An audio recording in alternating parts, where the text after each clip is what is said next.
Welcome to this video that asks and answers the question, is Jesus really the only way to God?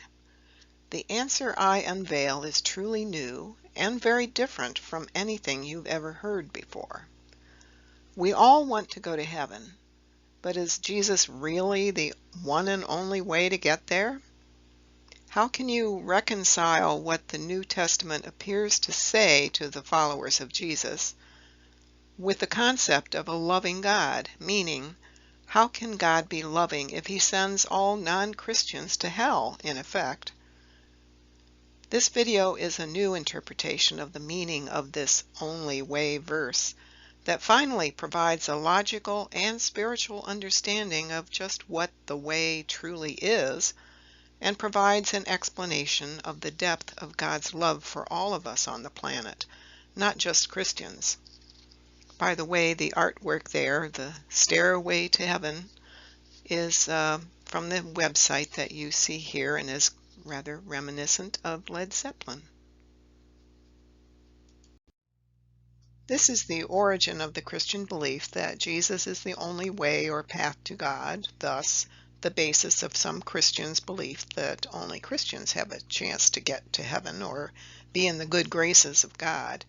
It's from the book of John, chapter 14, verses 5 and 6. Quote, Thomas said to him, Lord, we don't know where you are going, so how can we know the way? Jesus answered, I am the way and the truth and the life. No one comes to the Father except through me. End quote. The typical Christian understanding of these verses is that no other religion on the planet provides a way or path to God. Thus, they are convinced that only Christians are in the good graces of God. So, is Jesus Christ really the only way to God? My short answer to that question of whether Jesus is the only way to God is yes and no. He is, but yet he is not the only way to God. How's that for an answer? And I'm not waffling about it. Jesus is, yet is not, the only way. In this video, I will dissect the question and, of course, my answer. And we'll go down a logical path to get to that answer. I've divided this video into segments. It'll help us keep track of where we are on our path of investigation. The first step, delving into the origin of the Christian belief that Jesus Christ is the only way to God, has already been covered. Therefore, that section number 1 is already checked off as complete. The next topic, therefore, is some information about the demographics and timelines of the other global religions. And by the way, during this video, if you hear what may seem to be snoring in the background, that is my little dog. He has a very large snore for such a little dog. This second section of the video is a short section giving some basic demographics of the major religions in the world, and some not so major.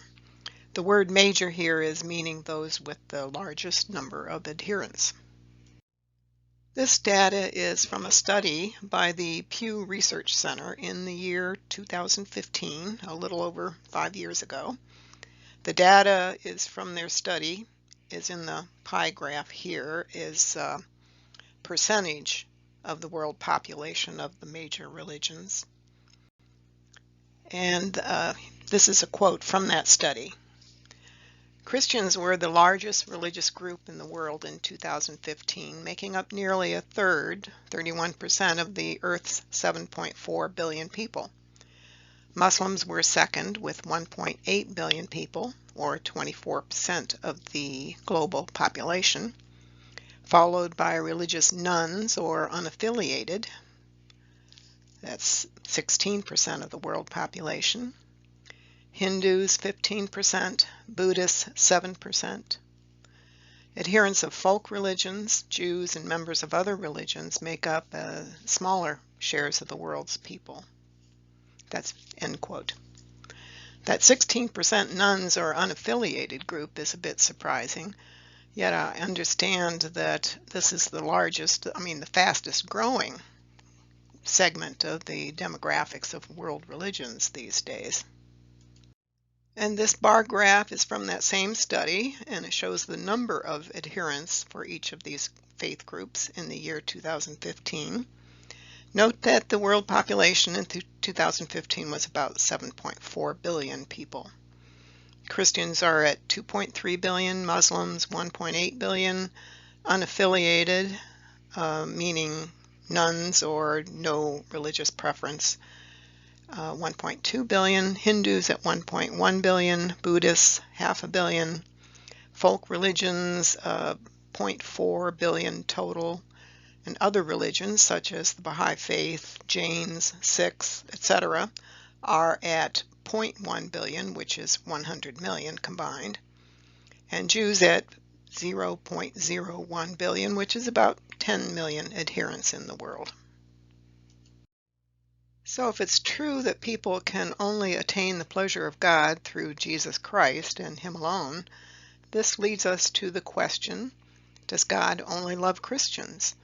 Does God hate or at least completely disregard the spiritual well-being of about 69% of the current world's population? That's about 5.1 billion people at this time.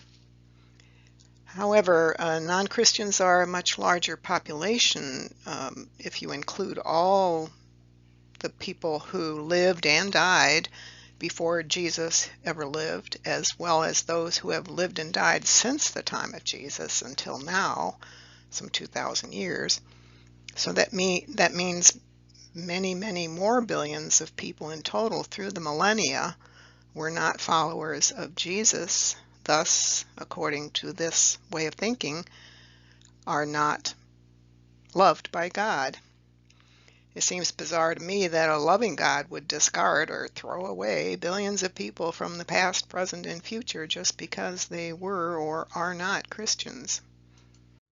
Next, a review of the timeline of when these faiths appeared, by when their prophet founders lived and began their faiths. The main timeline is the bright green horizontal line that starts on the left. It starts at year 1 of the Jewish faith. That's above the timeline, it's noted. Note that in this discussion it does not matter whether you believe in a 6,000-year-old Earth or a 4-billion-year-old Earth. This timeline begins at year 1 of the Hebrew calendar, again noted above the timeline, and the years of the Gregorian calendar are noted below the timeline. The vertical yellow lines show the markers for the start of the millenniums since year 1. A millennium is a period of 1,000 years, of course. The first line on the far left is for year 1 of the timeline, the year of the creation of the world according to a literal interpretation of the Bible, or the beginning of, we might call it the Adamic cycle, if we're talking about an older Earth. Remember, there is no year 0 in any calendar. So we're starting at year 1 here on the Hebrew calendar. As time goes on, we move right on the timeline. A tricky part here is that I'm using the two different calendars I've noted, Hebrew above the timeline and the Gregorian years noted below. Now note that the millenniums are, the first millennium is the second yellow vertical line from the left, and that is the year 1001, because you have to add the 1 year because there is no year 0. So the second millennium begins at Jewish year 1001. And the Jewish calendar millenniums are noted there in the green font, the 1, 2, 3, 4, 5, etc. Those are the numbered millennium. The AM, by the way, in the Jewish calendar stands for Anno Mundi, meaning year of the world. Now the Gregorian years corresponding to the Jewish years above the line are again below those yellow vertical lines. And note that the term BC, before Christ, is most often these days called BCE, meaning before Common Era, since the Gregorian calendar is used worldwide these days as a common calendar, especially in business and international government communications.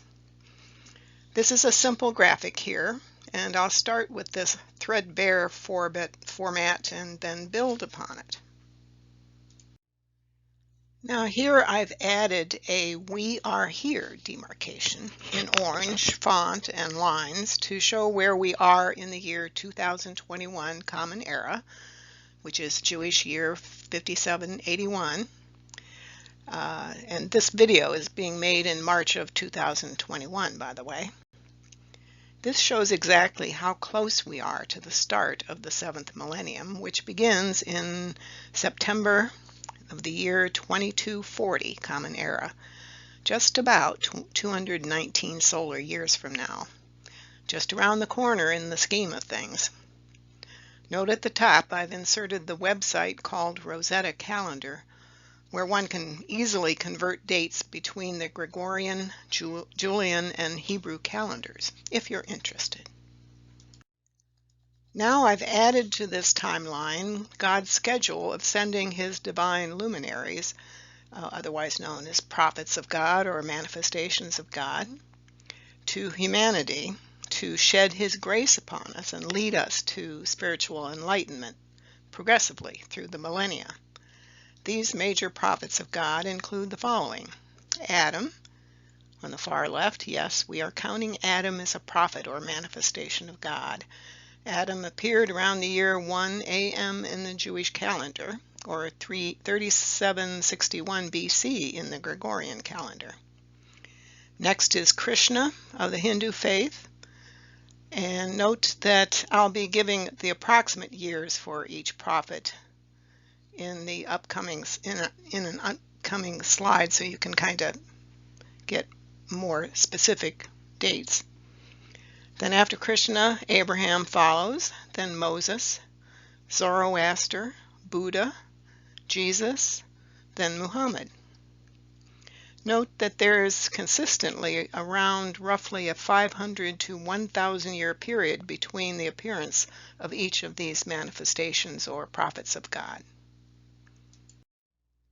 This is that listing of the major prophets with the Jewish and Gregorian calendar dates for them that I mentioned before.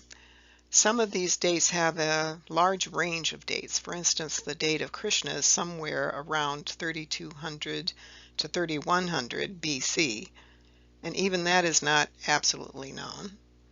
Zoroaster's time range is from 1400 to 1200 BC, a span of 200 years. This is a guesstimate too.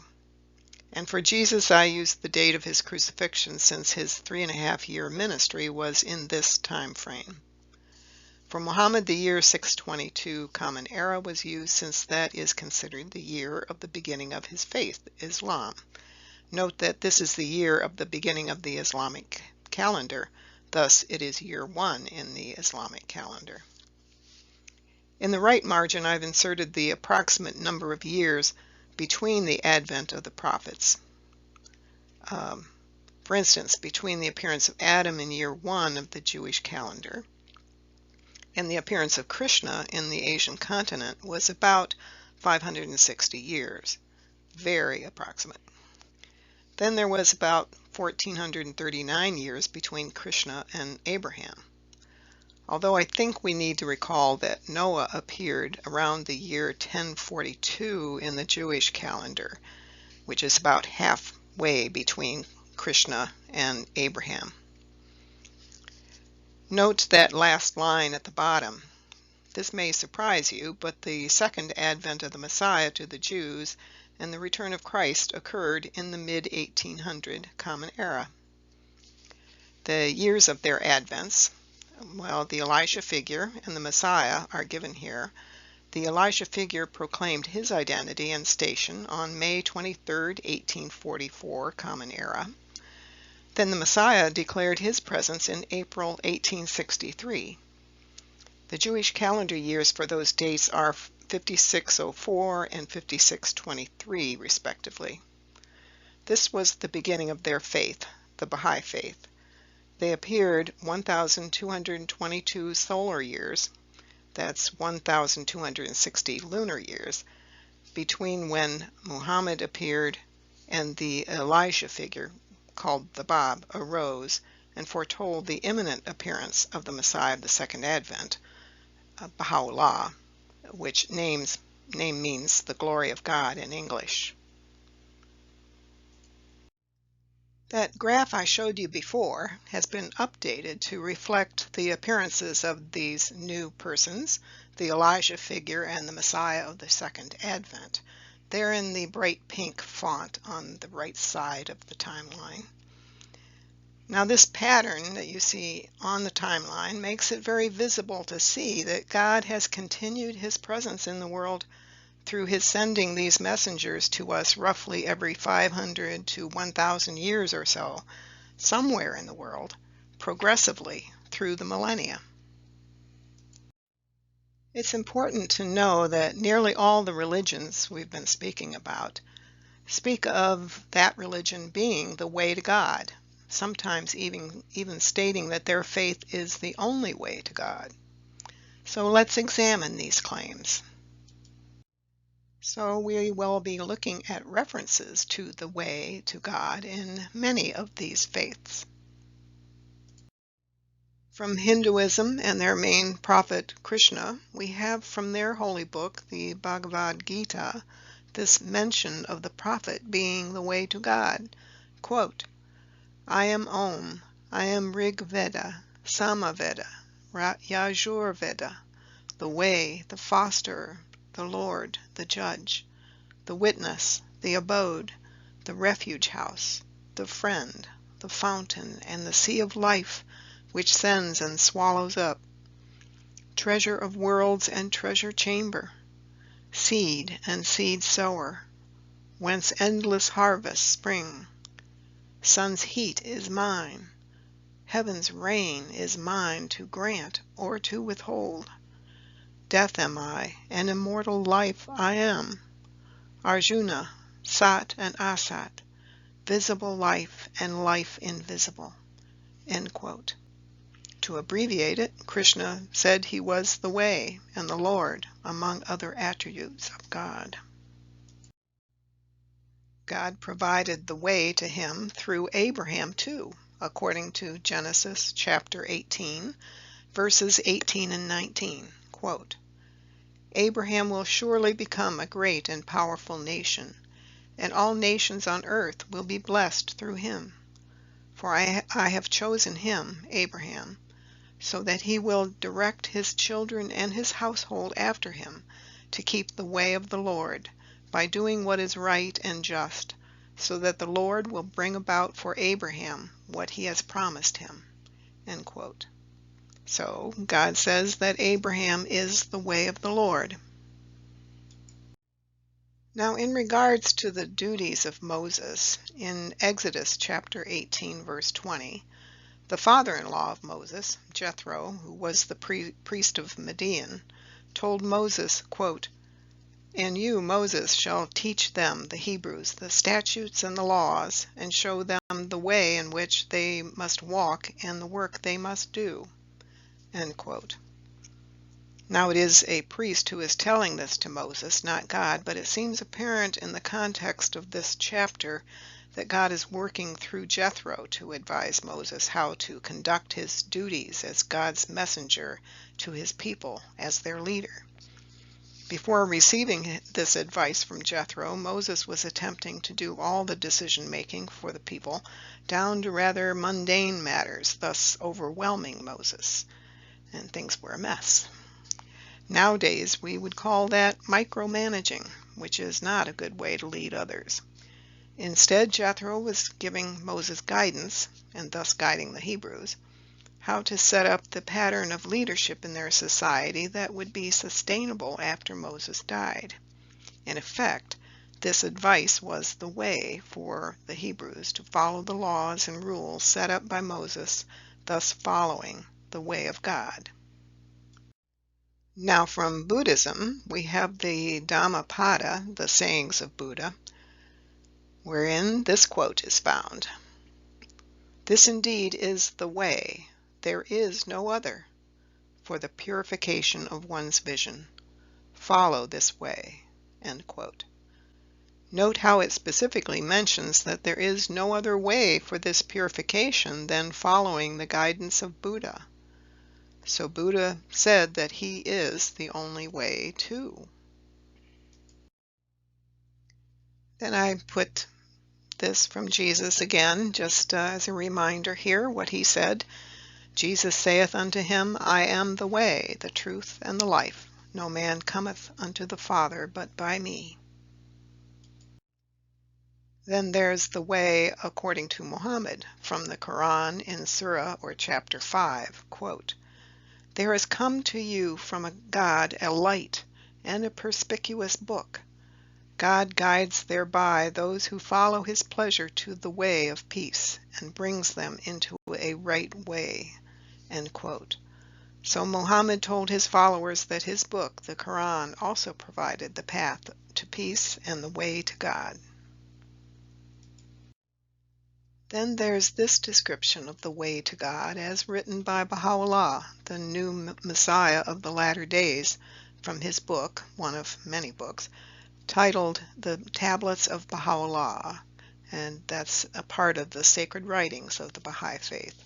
Quote, The great being saith, the tongue of wisdom proclaimeth, He that hath me not is bereft of all things.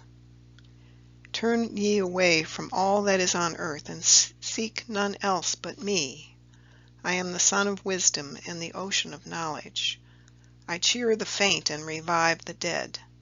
I am the guiding light that illumineth the way. I am the royal falcon on the arm of the Almighty. I unfold the drooping wings of every broken bird and start it on its flight. End quote. So Baha'u'llah, who we Baha'is believe to be God's Messiah for the latter days, God's manifestation for this new era, revealed that God had once again, through Baha'u'llah, provided the way to God for his creation. The revelation that Baha'u'llah brought to the world during his 40 years of earthly ministry is designed to bring us to the point that we recognize that we are all God's creation.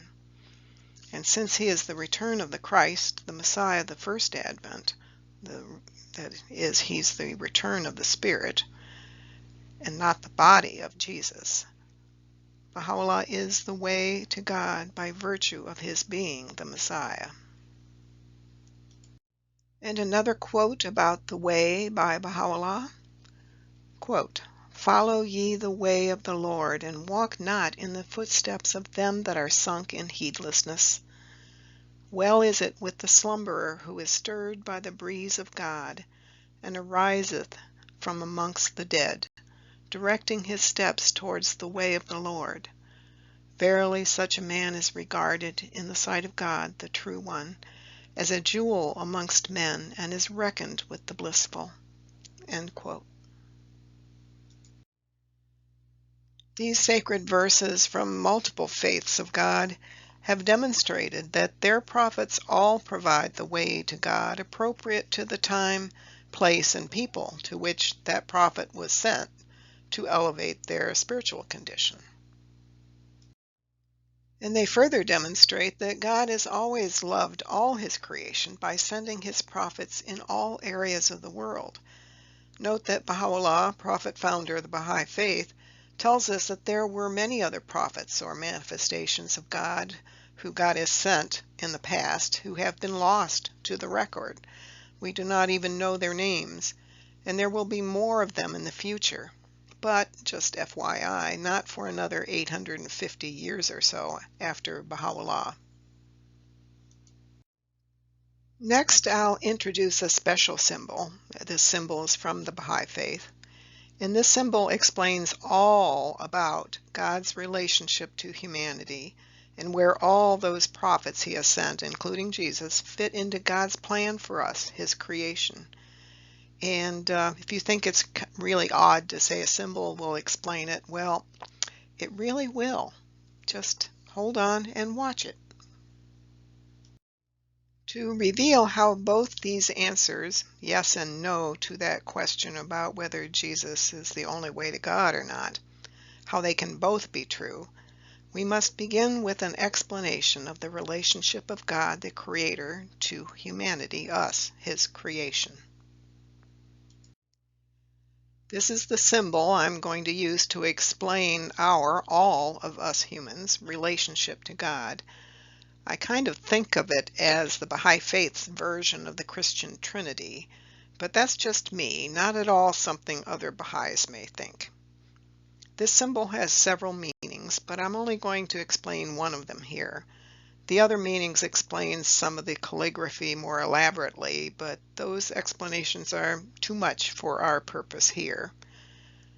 And this symbol is often referred to as the ringstone symbol because it's often used in Baha'i jewelry, especially rings and necklaces, but also in other artwork. And by the way, it's a mystical symbol. It's not in any way, shape, or form considered to be magical or occult. We don't deal with magic and occult in the Baha'i Faith. Here are some of the examples of the ringstone symbol as it's used in rings and artwork. The nine-pointed star is another important symbol in the Baha'i Faith. And here it's combined with the ringstone symbol in 3 of these pictures. The one on the bottom left is actually a 9-pointed star if you look closely enough at it. And here's some more examples of the artwork and jewelry and even architectural uses of the ringstone symbol. First, I need to explain the 2 5-pointed stars at each end of the symbol. These 2 stars are symbolic of the human temples or personages of the true prophet founders of the Baha'i Faith, the Bab, who is the Elijah figure, and Baha'u'llah, the Messiah. These stars are not pentagrams. Pentagrams are upside-down 5-pointed stars, which I understand are symbolic of the goat or something. The Baha'i Faith, again, I want to reiterate, the Baha'i Faith does not have any occult-like practices or symbols. And our 3 main symbols are mystical in nature, not occult or magical. For the explanation of the relationship of God the Creator to his creation, us, I'll be concentrating on this part of the symbol, minus those 2 stars. I'll be going through it line by line, literally, to explain the meanings. We'll start with this stylized horizontal-ish line at the top left. Note that I've put a tiny full version in the upper right corner just to remind people of the full symbol, that minus the 2 stars we talked about. This line is symbolic of the realm of God, the unknowable spiritual being who is our Creator. This realm of God is purely spiritual, not material as our human world is. God is beyond the direct knowledge of us, his creation. God created this material realm, which is a reflection of the spiritual realm. Now I've added a similar horizontal-ish line at the bottom. This line on the bottom symbolizes the station or realm of God's creation, meaning us, all of humanity. And as science has proven through DNA research, there is really only one race of humanity which comes in all hues of skin color and in all regions of the planet. The gap between these 2 lines, or realms, is symbolic of this chasm between the omnipotent God and us. This huge gap shows the inability of us humans to directly know God. Our lowly condition is not capable of understanding the spiritual realm of God. Think of it this way. A carpenter has created this beautiful, perfect little table. Can the creator, the carpenter, be considered imperfect in his skill since he created this perfect table? The existence of this creation of his proves his prowess as a skilled woodworker. To carry this metaphor a bit further, does this creation, the table, possess all the skills of its creator? The answer is obviously no. The table cannot create another table, or anything else for that matter, like its creator can. So we know the creator is of a different station than this inanimate table. Also, is this table aware of or have knowledge of the carpenter who made it? Again, no. The table does not have the awareness or understanding of its maker, just as we humans are not capable of truly understanding God, our Creator, on our own. How do we bridge this gap between the mundane world of us humans and the realm of God in His sublime spiritual station that we cannot see and with which we have no two-way conversations? God has provided a communication mechanism so He can inform us of His existence and His laws, which are designed to help us survive, thrive, and advance spiritually. And as a byproduct of that spiritual advancement, we advance materially as well. To our explanatory diagram, we now add the shorter horizontal line between the realm of God on top and the realm of humanity on the bottom.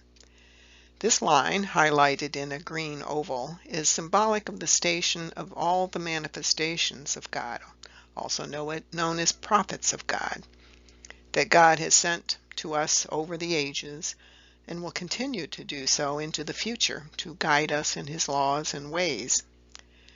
Just as this line symbolizing the realm of the manifestations or prophets of God lies between the realm of God, that's the line at the top, and that of humanity, the line at the bottom, these manifestations of God are the mediators, in a sense, between God and us.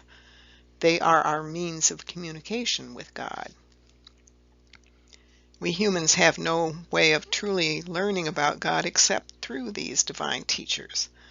Without this guidance from God through these messengers, prophets, apostles of God, or manifestations of God, or other similar terms for these divine luminaries, without them, we humans would be like the blind leading the blind, with both parties going off the cliff.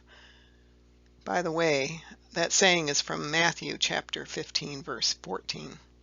The specific quote is, and Jesus is speaking here, quote, "Let them alone. They are blind leaders of the blind, and if the blind leads the blind, both will fall into a ditch." End quote. That falling into the ditch happens if we follow the spiritual teachings of people who are not prophets of God. Only these manifestations of God can reveal to us the real, pure will of God, free of human ego and misunderstandings. When you see people doing bad things in the name of their religion, that's any religion, you will know that these are some of the blind being led by the blind, and they've all spiritually perished, meaning gone into the ditch because of it. Listed on the right are some of the main prophets or manifestations of God that God has sent to humanity in this age since the time of Adam. From Jesus, Moses, Abraham to Zoroaster, Krishna, Buddha, Muhammad, and God's latest manifestations, the Bab and Baha'u'llah. Again, the Bab means the gate or door in English. In the year 1844, Common Era, he announced the imminent appearance of the Messiah. The Bab was the Elijah figure to the Messiah's coming. Then the Messiah of the latter days, Baha'u'llah, announced his identity and station in 1863, Common Era. Their followers are called Baha'is, meaning members of the Baha'i faith, an independent world religion that now has about 6 million followers throughout the world. But if you choose not to accept this fact about the Bab and Baha'u'llah, that's your business. But please continue on with this video and just ignore this information about the Bab and Baha'u'llah if you wish to. Don't make it stop you from seeing the other important information in this video. By the way, this realm of the manifestations of God, with the green background there, can also be termed the realm of the Word, also known as Logos, and the Alpha and the Omega. To that diagram showing the realms of God's creation, we now add that vertical line that is circled in red, with the red arrow pointing to it. The vertical line is symbolic of the Holy Spirit that connects us, God's creation, to God. This connection to God is through these manifestations or prophets of God, and through them alone. Thus, the manifestations of God are all the only way to God. These manifestations or prophets of God can communicate with God and understand His will. This is a two-way communication path. Now we humans, symbolized by that line at the bottom there, we can pray to God directly, but this is a one-way conversation from us to God. Then there is communication from us to God through the way, meaning through a manifestation or prophet of God. That's the purple circle on the middle line there. It symbolizes that communication path through the realm of the prophets, meaning through Jesus, Moses, Krishna, Buddha, Muhammad, the Bab, Baha'u'llah, etc., by supplicating through prayer and meditation to God in their name, or by praying to God using scriptures and prayers revealed by a manifestation of God. Prayers revealed by the prophets themselves or from the sacred texts have very special spiritual power, such as the Lord's Prayer in Psalms 23, apparently written by King David. The Bab and Baha'u'llah have revealed hundreds of prayers to guide and comfort us. But God communicates to us through the prophets during their earthly sojourn or thereafter through their teachings, particularly their recorded scripture, the sacred revealed texts of all the faiths, as shown by the superimposed purple arrow on the vertical line that symbolizes the Holy Spirit. Clergy or self-proclaimed prophets or intermediaries do not get special communications from God. Those who think they are getting such direct communications are just imagining it. Such people who falsely claim such communications often lead others astray, those spiritually blind people whose egos lead them to believe they have special abilities to have a two-way communication with God. To clarify, this communication is only one way, involving us pure, 100% humans, from us to God. He can answer us sometimes by answering our prayers, and sometimes His answer is a no, by the way. But He does not converse with us like He did with Moses. How do we know when someone is truly a manifestation of God? We'll cover that later in this presentation if you're interested in that topic. So these sacred verses from multiple faiths of God have demonstrated that their prophets all provide the way to God, appropriate to the time, place, and people to which that prophet was sent to elevate their spiritual condition. Thus, this center line symbolizes the only way to God, through God's prophets or manifestations. Jesus Christ is the only way to God, just as Moses, Krishna, Buddha, Muhammad, the Bab, and Baha'u'llah, and the others are also the only way to God.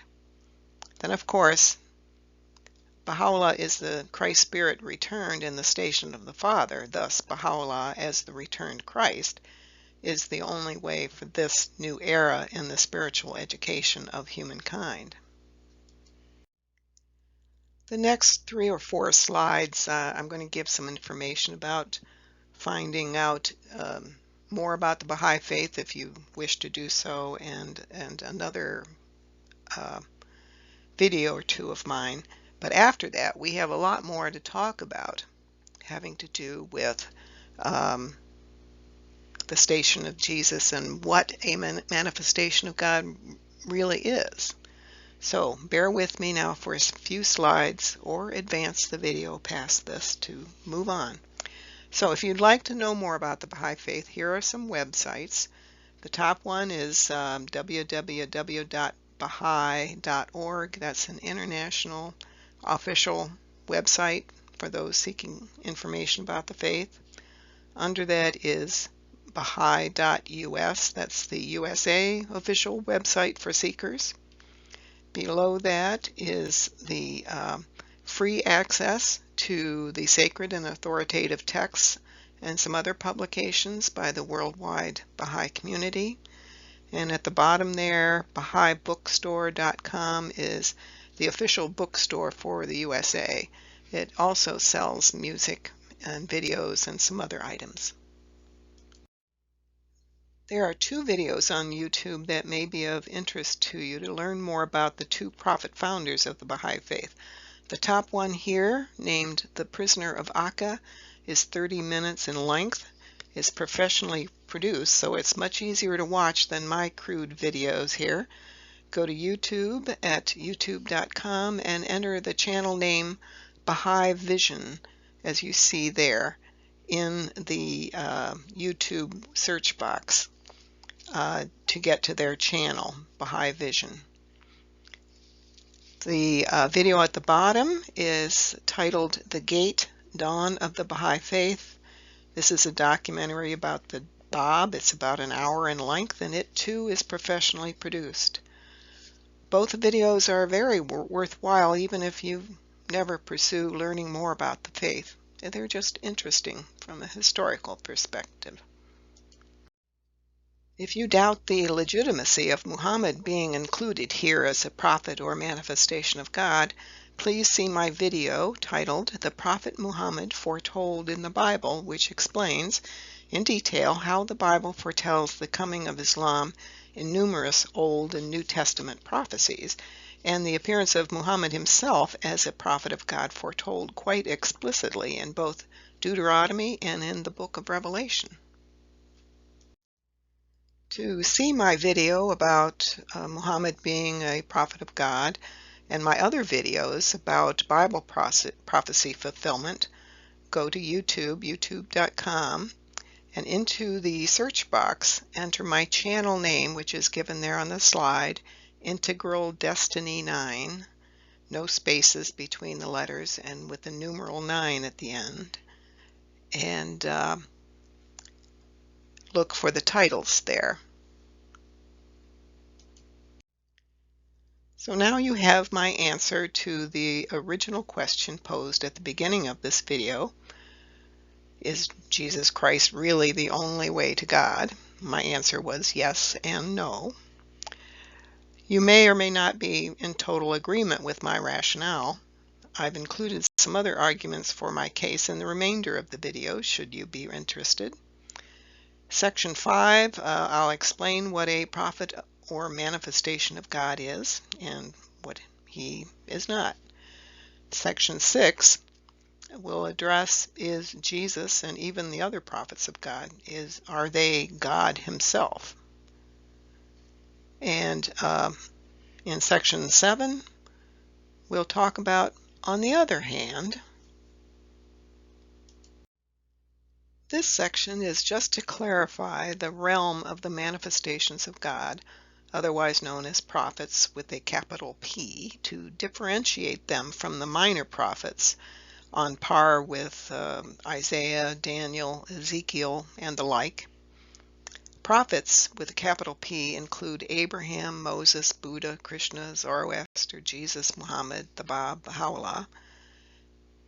Now, all prophets with a capital P or manifestations of God reveal the laws of God. They bring a new book and establish a new faith. prophets with a small p. You can also call them minor prophets. They follow the laws and teachings of a prophet with a capital P and promulgate and protect those teachings. They do not, however, reveal new laws of God. They reinforce the teachings of their appointed prophet. These small p prophets are not included in the realm of manifestations of God. These prophets, capital P prophets, or manifestations of God are not incarnations of God. God, the Great Spirit, does not descend from his realm to inhabit a human body in our physical world, meaning he cannot be contained in a human body. That would be similar to trying to put the whole of the Pacific Ocean, every drop of it, into a teacup on your kitchen table. It's just not possible. We also need to recognize the limitations of human languages, English in particular. The English pronouns he, she, it, or they are all inadequate when used to refer to the Great Spirit, God. Choosing any of these pronouns, which English forces you to do so, immediately brings the all-knowing, the self-subsisting, the all-powerful God down to a human condition by virtue of the language forcing us to think in terms of the human form and condition. In this presentation, the noun he will be used for God simply from custom and in no way intends to depict God as being contained in a human body or having any gender or to infer that one particular human gender is superior to the other. God is neither male nor female. He is not human. He is far above and beyond such material characteristics. Again, in regards to the entity termed as the Word, Logos, and the Alpha and the Omega, these terms all refer, collectively, to these divine beings who are manifestations of God, who do, at the behest of God, come to our world in the form of a human being. Thus, they are all the only way to God, as previously explained. Please note that by saying this, I am not denigrating or tearing down the station of Jesus Christ. I'll explain further. Here I have representations of 3 of God's manifestations or prophets with a capital P. Jesus on the left, Buddha in the middle, and Zoroaster. I am representing, by their respective sizes, how Christians tend to view each of them as far as their spiritual importance in comparison with Jesus. Jesus is much, much larger in this illustration because that is how many Christians view his spiritual importance in the world as compared to the others. In reality, Buddha, Zoroaster, and like them, Abraham, Moses, Krishna, Muhammad, the Bab, and Baha'u'llah are just as much a divine messenger as Jesus. By saying that, I am not tearing down Jesus. I'm simply saying that the other prophets or manifestations of God are far more important than many Christians realize in the spiritual evolution of humanity. And I'll explain further. All these divine teachers were sent by God and have the divine spirit in them, symbolized by the light being emitted from them. The physical bodies of the prophets during their earthly sojourns are really just temporary temples of the divine spirit. The divine spirit is what is the important part of these beings, who all appear on earth, not their physical bodies. The manifestations or prophets of God have 2 natures: their human nature, via their body, the human body, and the divine spirit. So really, the divine spark or spirit is the same as shown here in this conceptual illustration. We humans have only the human nature or human spirit. We are not these divinely ordained spirits, nor can we ever spiritually advance to become one of them. No matter how many attributes of God we are able to develop in ourselves, we will always be just humans. So all these prophets of God have the same spirit and are all the Word or Logos and are all the Alpha and the Omega. The manifestations or prophets of God are all like perfect, unblemished mirrors, unblemished in that they reflect divine attributes without defect to those capable of recognizing those divine attributes in them. Nothing is warped, thus they, the prophets of God, reflect the pure, true teachings of God. This illustration will, hopefully, explain the concept of manifestations of God being perfect mirrors, reflecting God's attributes to us humans. Here we have a human at the bottom right who observes another person who physically appears like any other human being. But this person on the left, although having a human body subject to physical laws, also has the divine spirit depicted by this mirror. But this is no ordinary mirror. This mirror is perfect in that it has no blemish that would warp what image, meaning the attributes of God, that are reflected in that mirror. This being that is a perfect sanctified mirror is sent by God to all humanity periodically to bring God's message for humanity appropriate for the people, time, and place to which he was sent. Each time this happens, a different human body is the recipient of the Holy Spirit. And that different human body has a different name each time as well. The material body is not the important part. The Spirit from God is the essential. The purple person depicted here is the prophet or manifestation of God, his material organic body. The symbol of his divine spirit is the oval mirror overlaying his torso. This mirror is a perfect, unblemished mirror. The beam of yellow light coming from the upper right corner is symbolic of the divine spirit that shines to the manifestation of God, then is reflected out from him to humanity. We humans can only understand God through his messengers. God is too far beyond our ability to see and understand him. Only his messengers can convey his thoughts to us. These perfect sanctified mirrors reflect the attributes of God so perfectly that we may think of them as the incarnation of God, meaning God himself comes to earth. But that would be incorrect. They are the manifestations of God, not the incarnations of God, as explained before. Again, God manifests himself through these perfect mirrors, but he does not incarnate himself into human bodies. But those who have eyes to see but do not see cannot detect the divine spirit associated with the human body of the prophet of God. Thus such persons will not have the insight to see God reflected therein. Such people will not recognize the prophet or manifestation of God.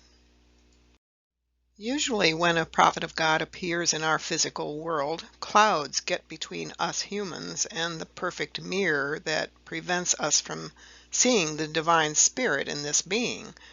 We have eyes to see but do not see, meaning recognize, God's prophet due to these clouds.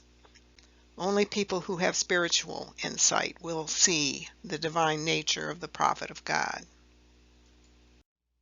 In the next several slides, I'm going to review some quotes from the authoritative revealed writings of the Baha'i faith, which explain precisely what these God-sent perfect mirrors are.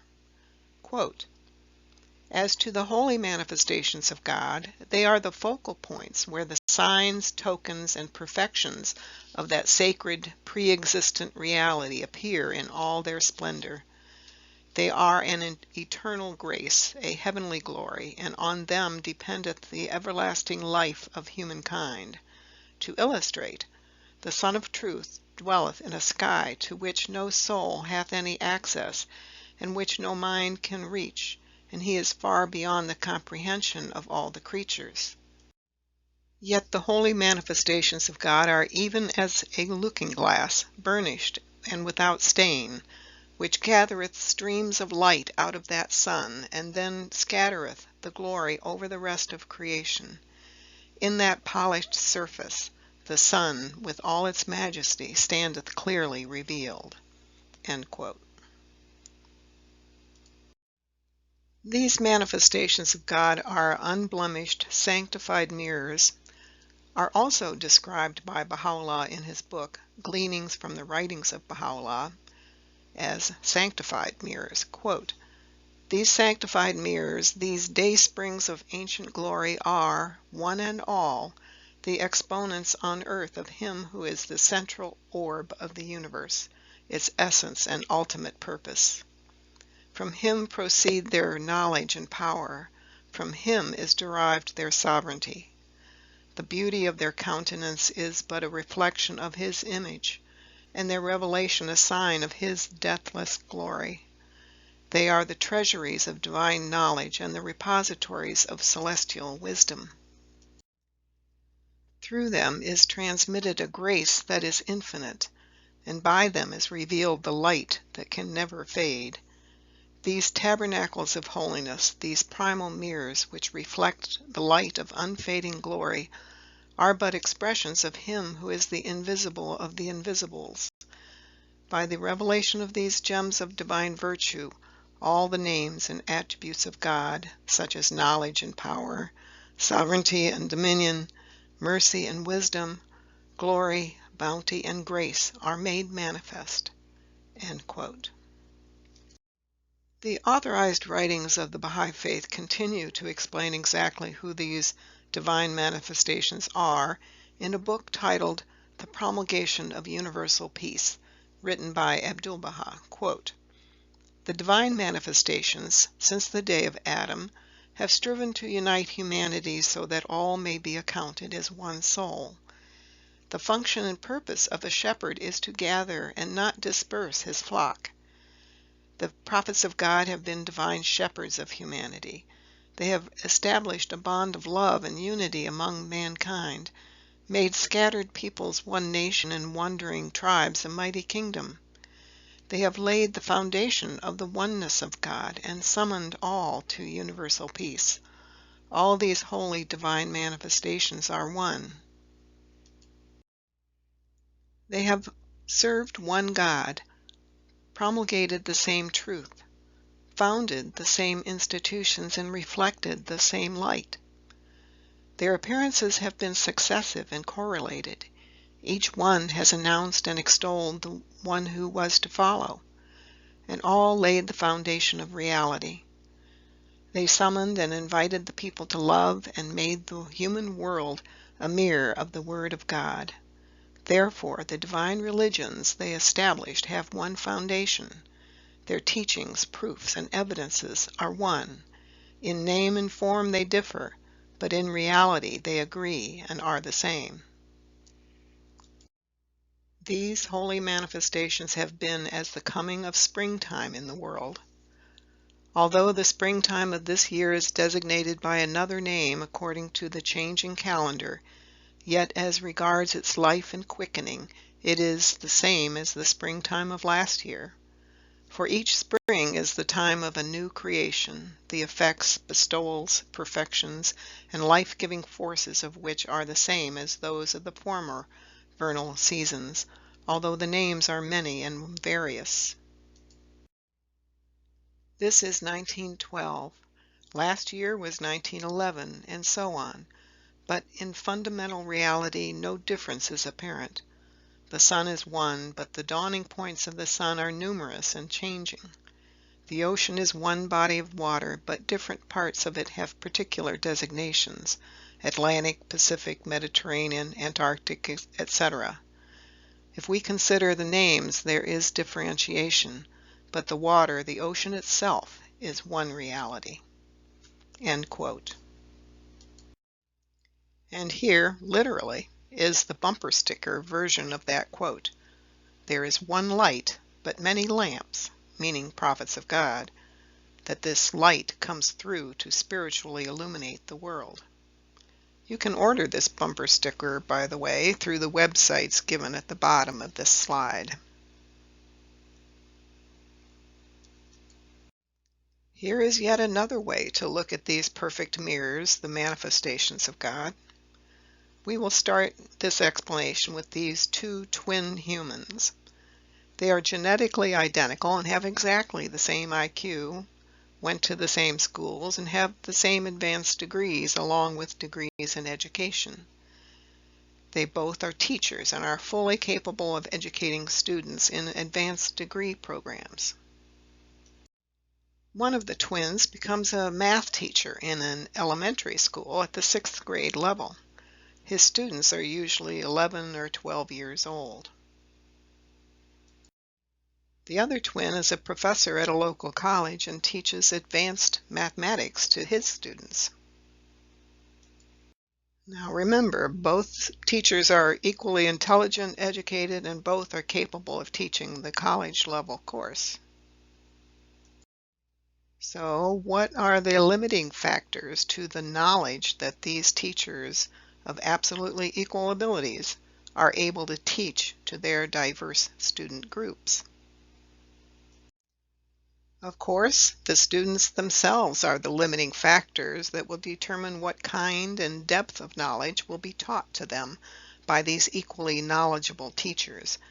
The typical 6th grader will not be prepared for college-level math and would not understand it nor be able to use it. The teachers having equal education and ability to teach would only teach the students what they are able to bear, appropriate for their ages and knowledge levels. The teaching methods each instructor would use would have to be molded to the differing developmental stages of these two groups of students. If we take these concepts and apply them to the divine teachers that God sends to us periodically, the prophets of God are all perfect mirrors, all perfect, thus all equal, and reflect the love and knowledge of God to the people to whom each is sent by God. The limitations of each prophet's revelation from God are dictated not by any deficiency of the prophet, they have no deficiencies, but rather by the limits of the capabilities of the people and society to which each prophet is sent. I want to briefly go back to the topic of clouds.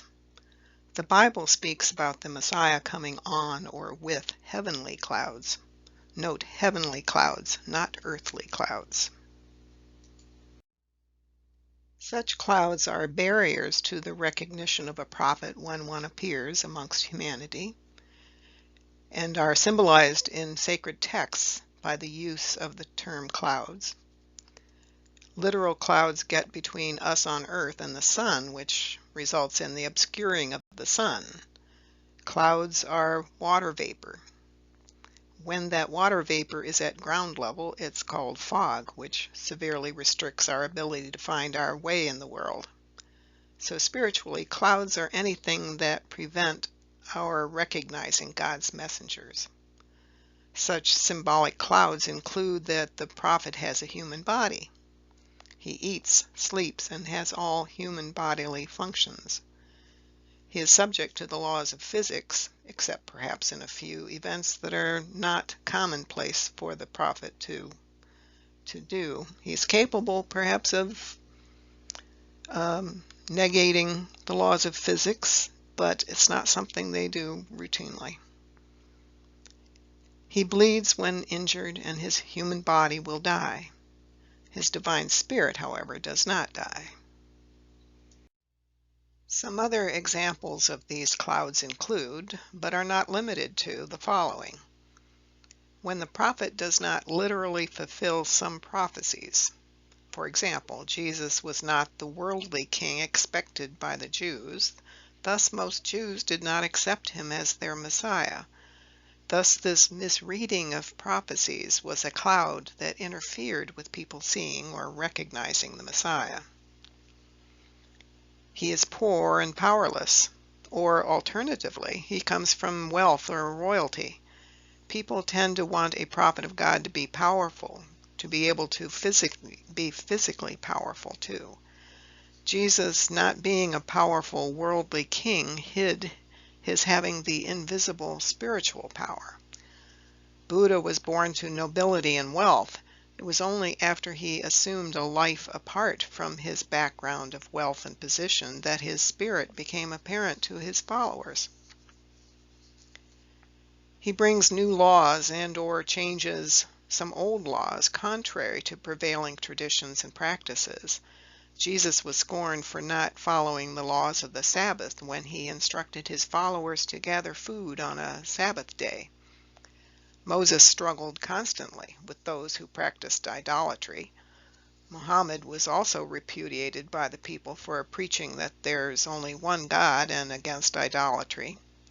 His life was threatened on more than one occasion because of his teachings.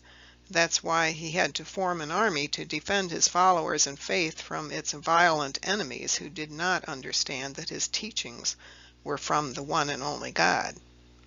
In the 1800s, the Bab and Baha'u'llah met with the same types of violence from people who were not capable of dispersing the clouds that obscured the fact that the Bab was the foretold Mahdi to Islam, and Baha'u'llah the return of Christ. Then there are the clouds within individual humans that prevent them from recognizing prophets of God, such as the human ego. We get so smug and self-satisfied that we think we have no need of God and his manifestations. Human ignorance. We simply may not be educated sufficiently to understand any of God's previous prophets and how to recognize them. And fear. We humans like traditions and things the way they are now, and many Christians view the return of Jesus as just a continuance of things the way they currently are. But what if the returning Messiah prohibits the drinking of alcohol? What if he says his followers have to provide pensions and profit sharing to their employees? What if the returned Messiah changes the Sabbath day again, and even eliminates the clergy? What Christians will be able to see through these clouds to recognize their divine source? Fear of change may cloud their judgment because they don't want to have to change themselves and their behaviors. Then there's greed and power-seeking. Wealth and the pursuit of wealth is a very dense cloud that can make it impossible for people who suffer from these vices to see through these clouds to recognize their Lord. That's the end of section 5. Now in section 6, I'll be addressing the belief common with Christians that Jesus is God, not just the Son of God. Now I can almost hear some of you Christians watching this video thinking, but Jesus is God himself. He cannot be a perfect mirror just like the other prophets, since Jesus is God. And or you are thinking, Jesus is the Son of God and the other prophets are not. Thus Jesus is more important than any of the others. I'd like you to please ponder a few facts before you insist that Jesus is synonymous with God, that they are the exact same entity. First, Deuteronomy chapter 18 verses 15 and 18 through 19 foretells the future appearance of Jesus Christ as a prophet, although many Christians reject any mention of Jesus being a mere prophet. On the slide are those verses from Deuteronomy. Now Moses is speaking here, quote, "The Lord your God will raise up for you a prophet like me," meaning Moses, "from among you, from your fellow Israelites. You must listen to him." And then there's verse 18. "I will raise up for them a prophet like you from among their fellow Israelites, and I will put my words in his mouth. He will tell them everything I command him. I myself will call to account anyone who does not listen to my words, that the prophet speaks in my name." End quote. Moses is obviously speaking of the future appearance of the Messiah, who would be Jesus, of course. Moses refers to the Messiah 3 times specifically as a prophet, not as God himself coming to earth. In verse 18, Moses even states that this prophet will be like you being that he would appear as just an average human being. Another example in the book of Mark, chapter 15, verse 34, and also in Matthew, chapter 27, verse 46, Jesus addresses God when he's on the cross and close to physical death. He pleaded to God, and this quote is from Mark, "And at 3 in the afternoon Jesus cried out in a loud voice, Eloi, Eloi, lama sabachthani," which means, my God, why have you forsaken me?" End quote. Note that Jesus is apparently actually quoting a verse from Psalm 22, verses 1 and 2, quote, my God, why have you forsaken me? Why are you so far from saving me, so far from my cries of anguish? My God, I cry out by day, but you do not answer, by night, but I find no rest." End quote. And from a purely logical standpoint, if Jesus was God himself, why would he be making such a plea? Jesus was asking why God had forsaken him. Was Jesus forsaking himself? This whole scenario is nonsensical if Jesus was actually God. The reason he pleaded to God is obviously because Jesus is not God. God is something greater than and separate from Jesus. And in yet another Bible verse, Jesus said quite clearly that he himself was not God. This is stated in the book of Mark, chapter 10, verses 17 and 18, quote, "As Jesus started on his way, a man ran up to him and fell on his knees before him. 'Good teacher,' he asked, 'what must I do to inherit eternal life?' 'Why do you call me good?' Jesus answered. 'No one is good except God alone." End quote. Jesus knew that he was not God, and he clearly told his followers that he, Jesus, was not God. He called himself the Son of God, not God, as stated in Mark 10, verses 17 and 18 that we just reviewed.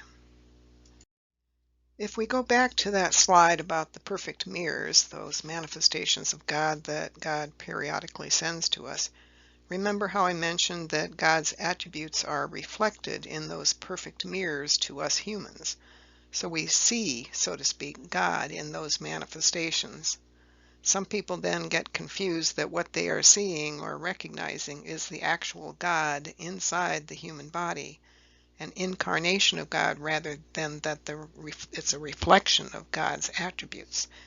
People can then think that that person, the prophet, is actually God. He is not.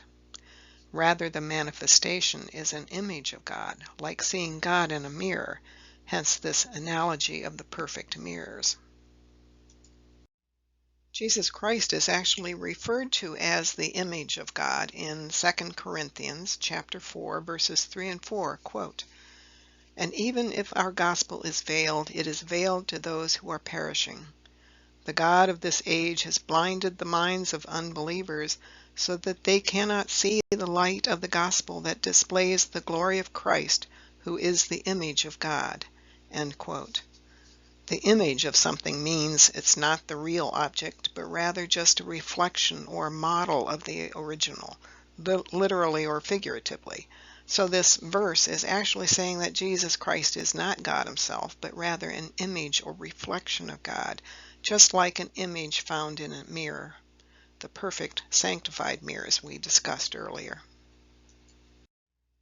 Another explanation is that each manifestation of God that God has sent to us over the millenniums has his own divine title, not just the given names that his earthly parents have given him, if he had earthly parents. For instance, Abraham's divine title was the friend of God. Moses' divine title was he who conversed with God. Jesus' divine title was the Son of God and also the Spirit of God. Muhammad's divine titles were the Apostle of God and also the Seal of the Prophets. Now be aware of this title, Seal of the Prophets. It's misconstrued by Muslims to mean that God will never again send humanity another prophet. that is, as mentioned, a mistaken belief.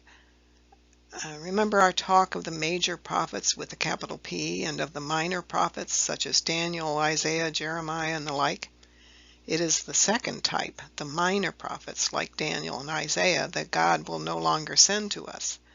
God will be sending more of the manifestations of God, the capital P prophets, to humanity, however, as he did when he sent the Bab and Baha'u'llah in the 1800s.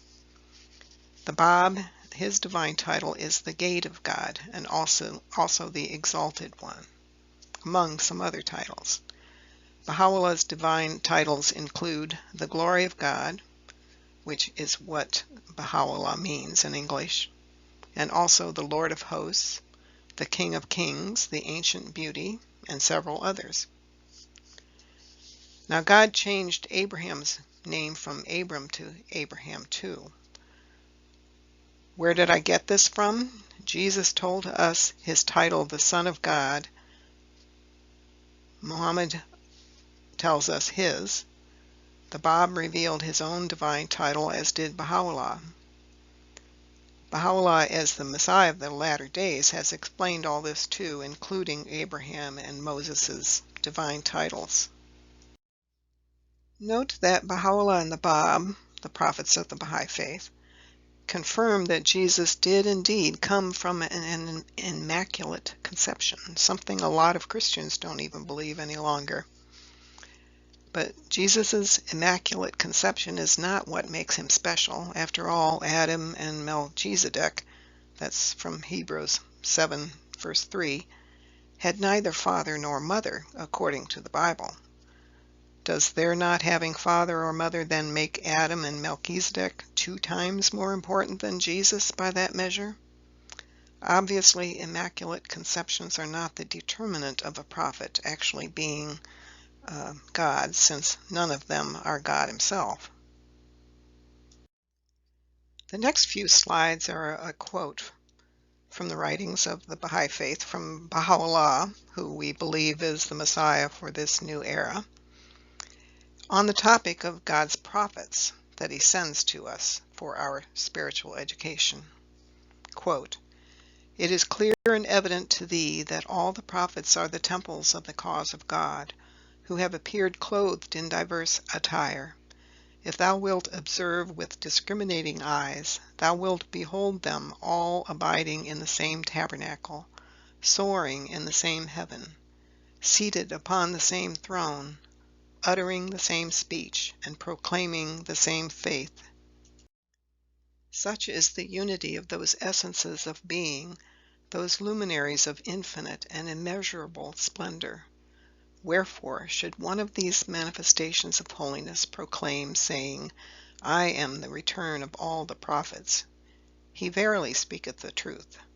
In like manner, in every subsequent revelation, the return of the former revelation is a fact, the truth of which is firmly established.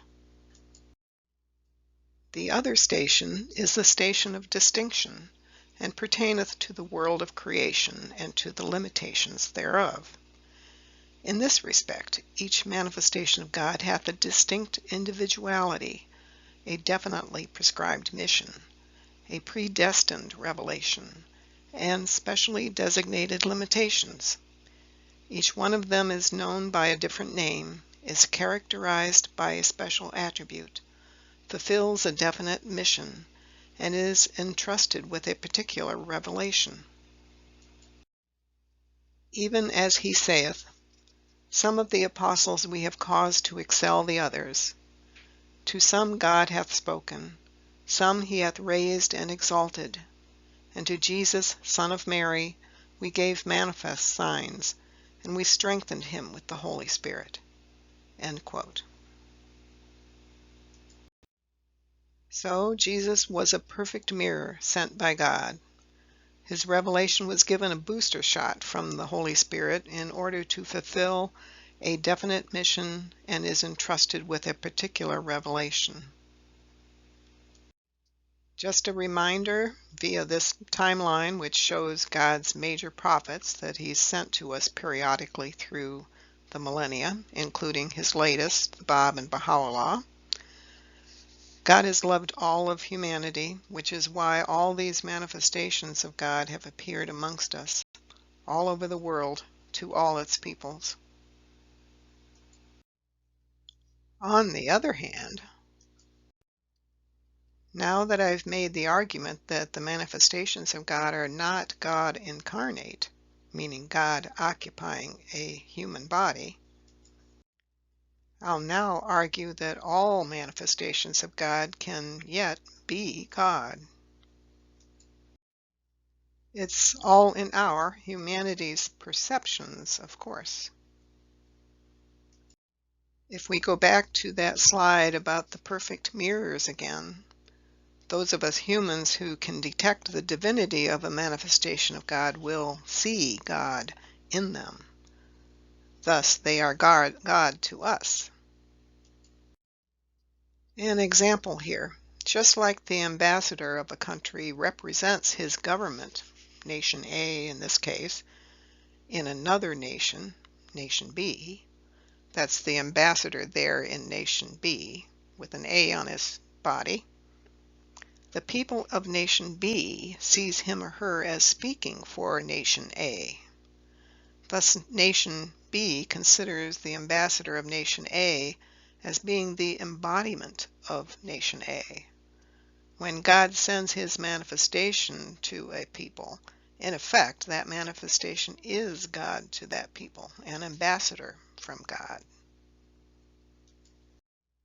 So, all the manifestations of God, including Jesus, are God in the sense of this divine ambassadorship. The last 2 slides or so of this presentation is a short-ish quote from Baha'u'llah on the topic of who all the manifestations of God are. Quote, "Were any of the all-embracing manifestations of God to declare, 'I am God,' he verily speaketh the truth, and no doubt attacheth thereto. For it hath been repeatedly demonstrated that through their revelation, their attributes and names, the revelation of God, his names and attributes, are made manifest in the world. Thus he hath revealed, those shafts were God's, not thine. And also he saith, in truth, they who plighted fealty unto thee, really plighted that fealty unto God.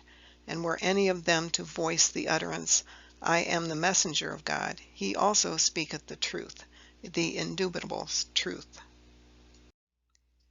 They are all the manifestation of the beginning and the end, the first and the last, the seen and the hidden, all of which pertain to him who is the innermost spirit of spirits and eternal essence of essences. And were they to say, we are the servants of God, this also is a manifest and indisputable fact, for they have been made manifest in the uttermost state of servitude, a servitude the like of which no man can possibly attain.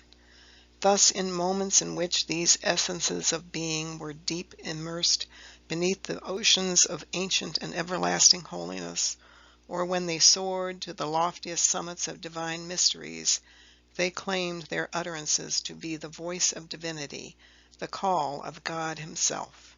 End quote. Thank you for watching.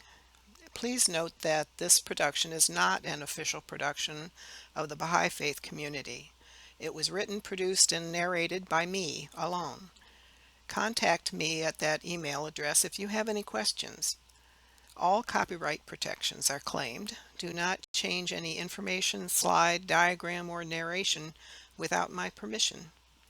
And please do not charge a fee to anyone for viewing this video or any part of it. I do not make any money from these videos. I consider this a service and a gift to my fellow human beings.